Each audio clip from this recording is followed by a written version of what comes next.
উপস্থিত যারা আপনাদের এই চিকিৎসার সমন্বয় করছেন, coordinator Mirza Ahmad Ali Liton, professor M A Matin memorial প্রতিষ্ঠানের কোঅর্ডিনেটর, আর একজনকে আমি এখানে কালকে দাওয়াত করে আপনাদের সাথে মিলিত হয়ে তাকে অংশগ্রহণের জন্য অনুরোধ করেছিলাম। পাবনার সকল হসপিটাল এবং ডাক্তারদের যিনি প্রধান, পাবনার সিভিল সার্জন ডক্টর শহীদুল্লাহ দেওয়ান। আপনারা জানেন এর আগে জেলা প্রশাসক সাহেব একটা অনুষ্ঠান এইখানেই একটা প্রধান অতিথি হিসেবে আসছে। পরের একটা অনুষ্ঠানে জেলার পুলিশ প্রধান আসছেন। আজকে ওনাদেরকে আমি না বলে আজকে শহীদুল্লাহ সাহেবকে বলার জন্য ঢাকা মেডিকেল কলেজের আরএমও ডক্টর রতনকে আমি অনুরোধ করলাম যে সিভিল সার্জনের সাথে আমার সরাসরি পরিচয় হয়নি, তুমি ওনাকে অনুরোধ করো, আমিও পরে কথা বলবো। আমি ওনার প্রতি কৃতজ্ঞ যে আপনাদের পক্ষ থেকে ওনাকে করা দাওয়াত উনি সানন্দে গ্রহণ করে যথাসময়ে এখানে উপস্থিত হয়েছে। সিরাজগঞ্জ থেকে যে সমস্ত চিকিৎসক টিমের সদস্যরা আসছেন, সম্মানিত চিকিৎসকবৃন্দ, তাদের কথা স্মরণ করছি। পাবনা প্রেস ক্লাবের সভাপতি, ট্রাস্টের সাধারণ সম্পাদক, আমার পিছনে সহকর্মীবৃন্দ আছেন, রাজনৈতিক নেতৃবৃন্দ আছেন, মান্নান ভাই, মুসা ভাই, বোলাল ভাই, সাবির হাসান, বাচ্চু ভাই, জহুরুল ভাই, অন্য সবাইকে, আমাদের শহীদুল্লাহ শ্রমিক নেতা। আমি সংক্ষিপ্তভাবে দুইটা কথা বলে আমরা মূল কাজে ফিরে যাব। আমাদের যদি আর্থিক অবস্থা ভালো থাকতো, যদি পারিবারিক অবস্থা ভালো থাকতো, অর্থ ব্যয় করার সামর্থ্য থাকতো, আমরা এই চিকিৎসা কেন্দ্রে আসলেও বাড়ির কাছে আসতে দেখিয়ে যেতাম। কিন্তু আমরা সবাই ভালো জায়গায় চিকিৎসা নিতে চাই। সবারই জন্যে এই যে কষ্ট, দুঃখ, কষ্ট, দারিদ্রতা, অভাব, বাংলাদেশে আমরা 1000 বছর আগে এই জনপদে আমরা ভাবতেই পারি না একসময় এই জনপদে অভাব ছিল না। আমরা ভাবতেই পারি না এই জনপদের মানুষ সুখে শান্তিতে বসবাস করত। হিন্দু, মুসলমান, বৌদ্ধ, খ্রিস্টান, পাহাড়ের মানুষ, সমতলের মানুষ, সবাই এখানে একটা শান্তির জীবনযাপন করত। এখানে দারিদ্রতা আমাদেরকে এইভাবে ক্ষতবিক্ষত করত না, আমাদের অপমানিত, দুঃখ, কষ্টের মধ্যে ফেলতো না। আমরা বাংলাদেশের এই জনপদের মানুষ প্রায় 18 কোটি সরকারি হিসাব অনুযায়ী থাকলেও অনেকেই বলে 20 কোটি মানুষ। ছোট্ট ভূখণ্ডের মধ্যে এত মানুষ আমরা বসবাস করি। এই মানুষগুলোর প্রধান সমস্যাটা কি? প্রধান সমস্যা হচ্ছে দারিদ্রতা, বেকারত্ব, অভাব এবং অনটনের মধ্যে আমরা জর্জরিত আছি। রাষ্ট্রের প্রধান দায়িত্ব, সমাজের প্রধান দায়িত্ব, আমাদের প্রধান চাহিদা যে আমাদের বাড়িতে থাকা ছেলেরা, মেয়েরা, মায়েরা যদি আয় রোজগারের একটা সুযোগ পেত, তাহলে তারা নিজেরা স্বাবলম্বী হতে পারত, সংসারের অভাব চাহিদা পূরণ করতে পারত, চিকিৎসা, শিক্ষা, অন্যান্য প্রয়োজনীয় ব্যয় তারা নির্বাহ করতে পারত। আমাদের এই দুঃখ থেকে মুক্তি পাওয়ার জন্যেই আমরা বহুবার এখানে আমরা সংগ্রাম করেছি। আমরা এই দেশের স্বাধীনতা সংগ্রাম, ফ্যাসিবাদের বিরুদ্ধে সংগ্রাম, গণতন্ত্রের সংগ্রাম, দুঃখ, দারিদ্রতা, অভাব মুক্তির সংগ্রাম আমরা করেছি। আমরা দেশ এগিয়েছে, কিন্তু তার চেয়ে অনেক বেশি দারিদ্রতা, অভাব এবং বেকারত্ব আমাদেরকে গ্রাস করে ফেলছে। আমি একটা সম্ভাবনার কথা বলবো যে এই বাংলাদেশে যে অমিত সম্ভাবনা আছে, বাংলাদেশ 2005 সালে আন্তর্জাতিক বিভিন্ন সংস্থা এসে এখানে একটা সার্ভে করে বলেছিলেন 10 বছরের মধ্যে বাংলাদেশ পৃথিবীর 8টা ধনী রাষ্ট্রের একটা রাষ্ট্র হওয়ার একটা অমিত সম্ভাবনা রয়েছে। বিভিন্ন অব্যবস্থার কারণে সেই সুযোগ আমাদের হাতের নাগালের বাইরে চলে গেছে। আমরা এই যে 5 আগস্টে একটা মানুষের রক্ত এবং জীবনদানের মাধ্যমে দেশে একটা পরিবর্তন আসছে। এই পরিবর্তনের সুফল যেন দেশের গরিব মানুষ পায়, সাধারণ মানুষ পায়, বিশেষ করে যারা দারিদ্রতা বেকারত্বে যারা অভাবে রয়েছে তাদের নাগালের মধ্যে যেন সুবিধাটা আসে, সেটাই আমাদের প্রধান কর্তব্য। সবাই ভালো কথা বলি, মানুষের কল্যাণের কথা বলি, কিন্তু মানুষের কল্যাণটা তার চাহিদা অনুযায়ী হচ্ছে না। এটাই আমাদের প্রধান কর্তব্য। এর মধ্যে রাষ্ট্র সরকার কতটুকু কি করবে, ব্যক্তিগতভাবে যেন আমরা সবাই মানুষের জন্য কাজ করি, মানুষের পাশে দাঁড়াই, তাহলে আমরা সমাজের মধ্যে একটা মেলবন্ধন আসবে, সম্প্রীতি আসবে। আমি আপনাদের অবগতির জন্য জানাচ্ছি, পৃথিবী শাসন করেছে প্রায় 800 বছর। আজকে সেই অটোমান সাম্রাজ্যের যে দেশ তুরস্ক, পৃথিবীর একটা উন্নত যে রাষ্ট্রের কাছে ইউরোপ, আফ্রিকা, এশিয়ার মিলন কেন্দ্র, এখনো পৃথিবীর একটা উন্নত রাষ্ট্র, সেই রাষ্ট্রের প্রতিনিধিরা আসছিল আমাদের এই মাঠেই একটা সভা আয়োজন করেছিল। সেই সভাতে পাবনার 50টা গরিব মহিলার কাছে একটা বিদেশি গাভী আর 50টা গরিব মহিলার কাছে তারা 50টা সেলাই মেশিন দিয়ে তারা এই যে একটা আমাদের সহযোগিতার নিদর্শন স্থাপন করলেন। আর তারপরে সপ্তাহে আসলেন পৃথিবীর সবচেয়ে উচ্চ টাওয়ার রয়েছেন, আপনারা সবাই আপনাদের ছেলে মেয়েরা কাজ করার জন্যে দুবাই যেতে চায়। পৃথিবীর অন্যতম একটা ধনী রাষ্ট্র দুবাইতে ব্রুজ খলিফা করে সারা পৃথিবীতে তারা যে টাওয়ার, উচ্চ টাওয়ার তুলেছে, সেই দেশের একজন রাষ্ট্রীয় প্রতিনিধি এসে এখানে শীতবস্ত্র আমাদের এখানে দিল। আমাদের এখানকার এই মানুষগুলো, আমরা সেই তুরস্ক, আরব আমিরাত, আজকেও আসছে কুয়েত, পৃথিবীর মধ্যে অন্যতম একটা ধনী রাষ্ট্র, সেই রাষ্ট্রের সহযোগিতায় আজকে চিকিৎসা ক্যাম্প করার জন্য আসছে। আমি এইটুকু শুধু আমাদের বলতে চাই যে আপনারা যারা এখানে রয়েছেন, এই দেশের নাগরিক, আমরা অভাবে, দারিদ্রতায়, দুঃখে, কষ্টে, বিভিন্ন সামাজিক বিশৃঙ্খলা, সমাজে বসবাস করার কত ধরনের সমস্যা, বিভিন্ন ধরনের বিরোধ, গোষ্ঠী যার ছোট, যারা সংখ্যালঘু, তারা কত ধরনের ভীতি, আতঙ্কের মধ্যে আমরা বাস করি। এই বাংলাদেশ যেন সমস্ত মানুষ, হিন্দু, মুসলমান, বৌদ্ধ, খ্রিস্টান, পাহাড়ের মানুষ, সমতলের মানুষ, ধনী দরিদ্র, সবাই যেন নিরাপদে অভাবমুক্ত জীবনযাপন করতে পারে, সেটা আমাদের সবার মনের চাওয়া, সেটাই আমাদের সবার লক্ষ্য। সেই কাজটি করার জন্যে আমরা সাধ্যমতো মানুষের সাথে সম্পৃক্ত হওয়া, মানুষের পাশে দাঁড়ানো, মানুষকে শক্তি যোগানো, মানুষকে সাহায্য করার নির্ভরশীল না করে নিজের পায়ে দাঁড়ানোর জন্যে তাদেরকে সহযোগিতা করার মনোভাব নিয়ে পাশে এগিয়ে যাওয়া। আলহাজ জাহিদ আলী বিশ্বাস মানব কল্যাণ ট্রাস্ট এই পাবনা শহরে মানুষকে জাগরণের জন্যে, মানুষকে ঐক্যবদ্ধ হওয়ার জন্যে, নিজের পায়ে দাঁড়ানোর জন্যে তার মতো করে কর্ম পরিকল্পনা করে যাচ্ছে। এখানে গরিব মানুষের কর্মসংস্থানের অভাব, তাদেরকে রিক্সা, ভ্যান, সেলাই মেশিন দেওয়া, তারপরে মেয়েদেরকে গাভী, সেলাই মেশিন দেওয়া, বেকারদের চাকরির ব্যবস্থা করা, দুর্যোগকালীন, আপৎকালীন বিশেষ করে শীতবস্ত্র, খাদ্য, ওষুধ।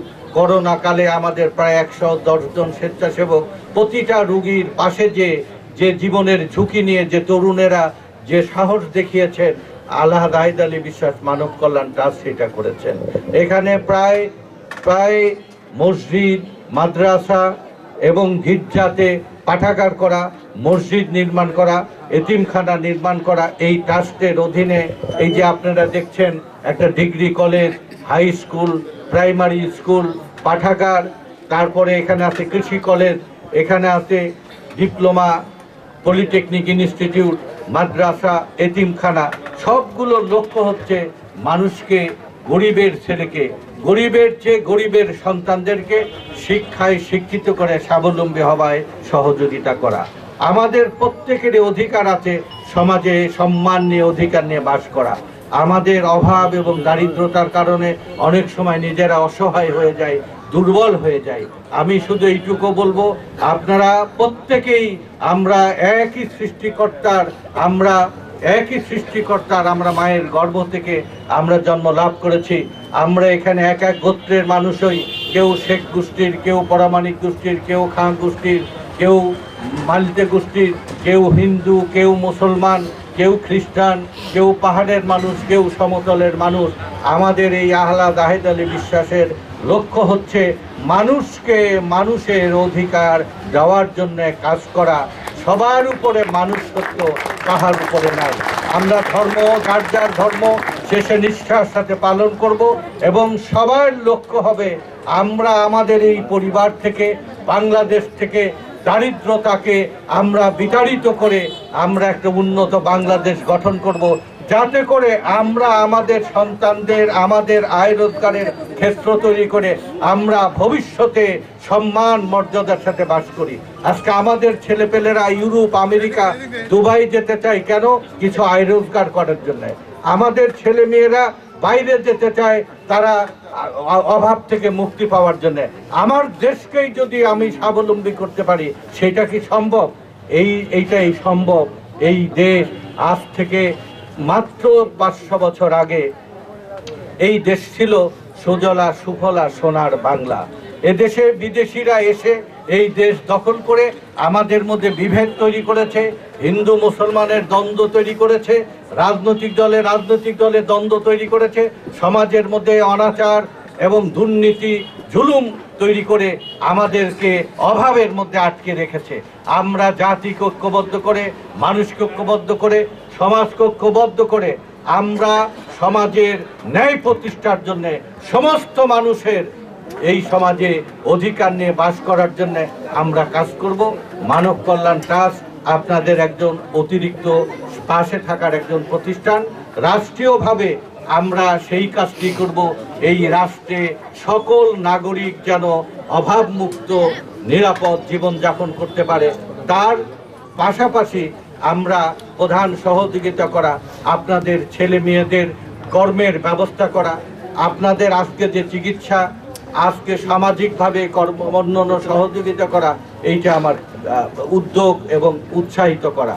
আজকে সিভিল সার্জন সাহেব বলেছেন আপনাদের এই চিকিৎসা, এই যে আজকে কুয়েত বিদেশি একটা রাষ্ট্র, তুরস্ক বিদেশি একটা রাষ্ট্র, আরব আমিরাত বিদেশি একটা রাষ্ট্র, আমরা এই দেশ থেকে, আপনারা জানেন কাবলিওয়ালারা বাংলাদেশে আসতো ব্যবসা করার জন্য।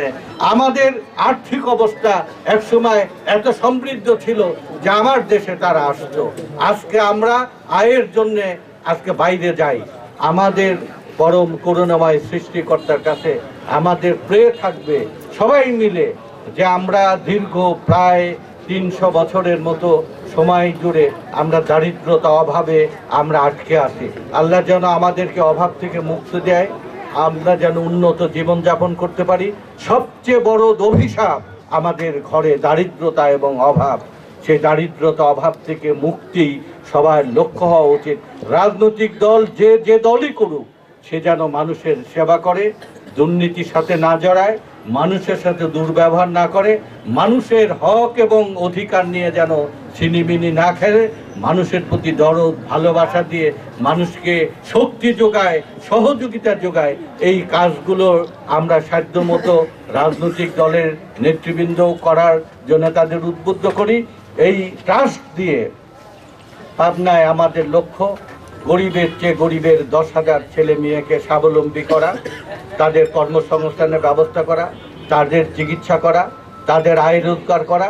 তেমনিভাবে আজকে একটা আমাদের সমাজের করোনা যখন আসছিল, কি দুর্গতি আমাদের নিয়ে আসছিল।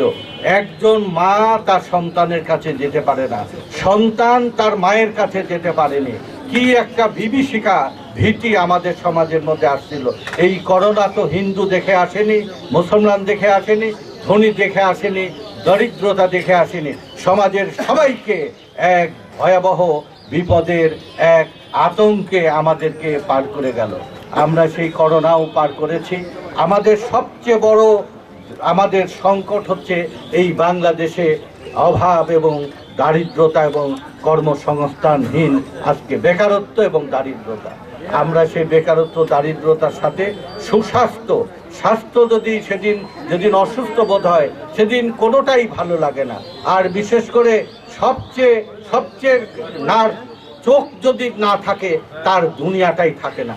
এই চোখের আলো যেন সবাই নির্বিঘ্নে পায়, যে চোখের চিকিৎসা যেন পায়, সেই জন্যেই আজকে কুয়েত রাষ্ট্রের সহযোগিতায় এই ক্যাম্পটা স্থাপন করেছে। আপনারা সারাদিন একটু কষ্ট করে যাদের অপারেশন দরকার তাদেরকে ওনারা বলেছেন সিরাজগঞ্জ প্রফেসর মতিন মেমোরিয়াল হসপিটালে নিয়ে যাবে, সেখানে আপনাদের চিকিৎসা করিয়ে অপারেশন করে 2 মাসের পথ্য দিয়ে চশমা দিয়ে পাঠিয়ে দেবে। আর যাদের অপারেশন প্রয়োজন নেই এখানেই দেখে তাদের চিকিৎসা দেবে। এই সাথে আর একটা রাষ্ট্র আরব আমিরাতের যে বাংলাদেশের দূতাবাস, তারা একটা আমাদেরকে অফার করেছে যে আমাদের একটা হার্টের চিকিৎসা করতে 4 লাখ, 5 লাখ, 3 লাখ, 2 লাখ টাকা চেয়ে বসে। আজকে হৃদয় বাচ্চাদের বুক ফুটা এইটা চিকিৎসা করতেও এক সময় বিনা পয়সায় করত বিদেশি সংস্থা, এখন 1 লাখ, 1.5 লাখ, 2 লাখ টাকা চায়। বেশিরভাগ পরিবারের 1 লাখ টাকা কেন 10,000 টাকাও সঞ্চয় নেই, তার জন্য সে চিকিৎসাও করতে পারে না। ঘরে মৃত্যু যন্ত্রণা যে কাতরায়, অভিভাবকের চোখের পানি ফেলে, মায়েদের যন্ত্রণা, পিতাদের যন্ত্রণা, অভাবের এই অপমান, এ থেকেই আমি হেডমাস্টার সাহেবকে বলেছি, আমাদের হাফিজুর রহমান সাহেবকে এই স্কুলের যাদের ওপেন হার্ট অপারেশন দরকার এবং যাদের বাচ্চাদের বুক ফুটা, তাদের এই চিকিৎসা বিনা টাকায় পাওয়ার জন্য একটা রাষ্ট্র দায়িত্ব নিয়েছে। আমাদের কাজ হচ্ছে তাদেরকে সিলেক্ট করে তাদের কাছে পাঠিয়ে দেওয়া, বাংলাদেশের বড় হসপিটালে তাদের চিকিৎসা করা। এই কাজগুলো করার জন্য আমি গত তারিখে একটা স্লোগান দিয়েছিলাম যে ভালো কাজকে উৎসাহিত করেন, মন্দ কাজকে নিন্দা করেন, ন্যূনতম পরিহার করেন। আমরা মন্দ কাজ পরিহার করব, গীবত, নিন্দা, অপপ্রচার, হিংসা, বিদ্বেষ আমরা ঘৃণা করব, সমাজে সম্প্রীতি এবং আমরা মানুষের মর্যাদা দেখব। সমাজে প্রতিবেশীরা গত 1000 বছর ধরে এই সমাজে সবাই আমরা ধর্ম, বর্ণ, গোত্র নির্বিশেষে আমরা সম্প্রীতির সাথে বাস করতাম। এখন এমন দিন এসেছে আমাদের হিংসা, বিদ্বেষে, বিশৃঙ্খলায় আমাদের সকল শান্তি আজকে বিঘ্নিত হয়। আমরা সম্প্রীতি, হিংসা, বিদ্বেষের বিরুদ্ধে শান্তি, সম্প্রীতি এবং একতাবদ্ধ থাকার চেষ্টা করব। সাধ্যমতো মানুষকে শক্তি যোগাবো, সাধ্যমতো আমরা বলবো যে আমাদের এই সৃষ্টির আমরা নিজেদের পায়ে দাঁড়িয়ে আমরা যেন নিজের অভাব থেকে মুক্ত হবার সংগ্রামে বিজয় লাভ করতে পারি। এই যে গরু দিয়ে মেয়েদেরকে আয় রোজগারের ব্যবস্থা করা, সেলাই মেশিন দিয়ে আয় রোজগারের ব্যবস্থা করা, আজকে বেকারদেরকে রিক্সা, ভ্যান দিয়ে যা সহযোগিতা করা, স্কুল বানানো, কলেজ বানানো, মসজিদ বানানো, মন্দির বানানো, মাদ্রাসা বানানো, কৃষি কলেজ বানানো, টেকনিক্যাল কলেজ বানানো, যা কিছুই হোক না কেন আপনাদেরকে সাহস যোগানোর জন্যে, আপনাদেরকে শক্তি যোগানোর জন্যে সবচেয়ে বড় শক্তি একতাবদ্ধ থাকা। যে জাতির মধ্যে আজকে বিজয় লাভ করার আকাঙ্ক্ষা থাকে, যে জাতির মধ্যে স্বাবলম্বী হবার আকাঙ্ক্ষা থাকে, পরম করুণাময় সৃষ্টিকর্তা সেই জাতির সাহায্যে এগিয়ে আসে। আমি এই বক্তব্য দীর্ঘায়িত করব না, আপনারা কষ্ট করে আসছেন, এই ভালো কাজ যেন সবার মধ্যে উৎসাহিত করে। আজকে একজন আরেকজনের সাথে বিবাদ করে সময় নষ্ট না করে ভালো কাজ করার জন্য সবাইকে আমি এগিয়ে আসার জন্য অনুরোধ করব। হিংসার পথ পরিহার করা, বিবাদ এবং অপপ্রচার, গীবতের পথ পরিহার করে সমাজের মানুষকে শক্তি যোগাতে হবে, উৎসাহিত করতে হবে নিজের পায়ে দাঁড়ানোর জন্যে। তার মধ্যে যে অমিত সম্ভাবনা রয়েছে, প্রতিটি মানুষের মধ্যে একটা অমূল্য শক্তি রয়েছে, সেই শক্তিকে আমরা জাগিয়ে তুলে আগামী দিন বাংলাদেশ থেকে দারিদ্রতা, বেকারত্ব, অভাবকে বিতাড়িত করে আমরা যেন নিজেরাই মর্যাদা এবং সম্মানের সাথে বাস করতে পারি। আল্লাহ আমাদের সেই তৌফিক দেওয়ার আগ পর্যন্ত রাজনৈতিক দল, সরকার, রাষ্ট্র এবং যারা জনসেবা করতে আগ্রহী তারা যেন আমাদের পাশে দাঁড়ায়, আমাদেরকে উৎসাহিত করে, আমাদেরকে বসবাসের জন্য নিরাপদ পরিবেশ সৃষ্টি করে। আজকে সেই প্রত্যাশা রেখে আমি এই চক্ষু ক্যাম্প আমি শুভ উদ্বোধন ঘোষণা করছি। সবাই শুভ কামনা করছি, সবাই যেন মঙ্গলের মতো থাকে এই প্রত্যাশা করছি। সবাইকে ধন্যবাদ। আসসালামু আলাইকুম।